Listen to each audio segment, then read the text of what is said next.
दोस्तों, क्या आपने कभी सोचा है कि सुबह की सैर आपको जिंदगी भर का डर भी दे सकती है? आज मैं आपको सुनाने जा रहा हूं एक ऐसी रहस्यमयी कहानी जिसमें एक इंसान रोज की तरह सुबह की सैर पर निकला, लेकिन उस रात जो हुआ उसने उसकी जिंदगी बदल दी।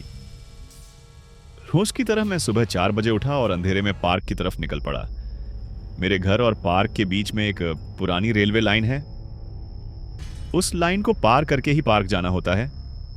उस रात हवा कुछ ज्यादा ही ठंडी थी और आसपास एक अजीब सा सन्नाटा पसरा हुआ था, जैसे पूरा शहर सोया हो, सिर्फ मैं ही जाग रहा हूं। जब मैं रेलवे ट्रैक के पास पहुंचा तो मैंने देखा कि पटरियों पर दो लड़के बैठे थे। वो बीड़ी पी रहे थे, लेकिन अंधेरे की वजह से उनका चेहरा साफ नजर नहीं आ रहा था। मैं बस उन्हें देख ही रहा था कि अचानक पीछे से एक तेज ट्रेन आती हुई दिखाई दी। मेरे होश उड़ गए।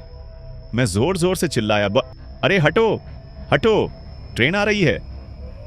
लेकिन वो दोनों जैसे बहरे हो गए हों।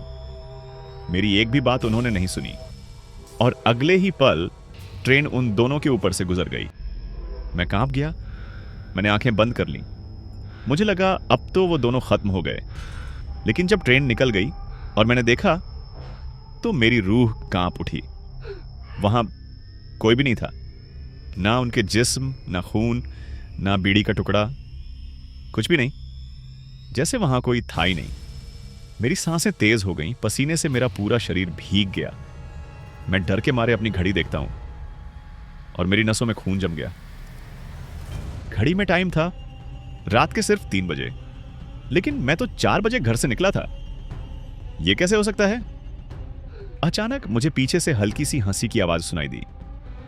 बिल्कुल वही हंसी, जैसे वही दो लड़के मेरे पीछे खड़े हों।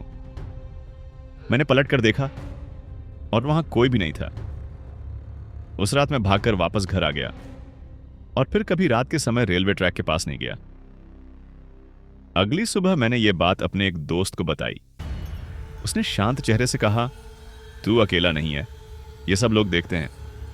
सालों पहले इसी रेलवे ट्रैक पर दो लड़कों की मौत हो चुकी है और कहा जाता है कि रात के 3 बजे वो दोनों फिर से दिखाई देते हैं, बीड़ी पीते हुए, जैसे वो कभी मरे ही ना हो। तो दोस्तों, आप बताइए, क्या ये सिर्फ एक डरावना सपना था या फिर मैं वाकई उन दो आत्माओं से मिला था?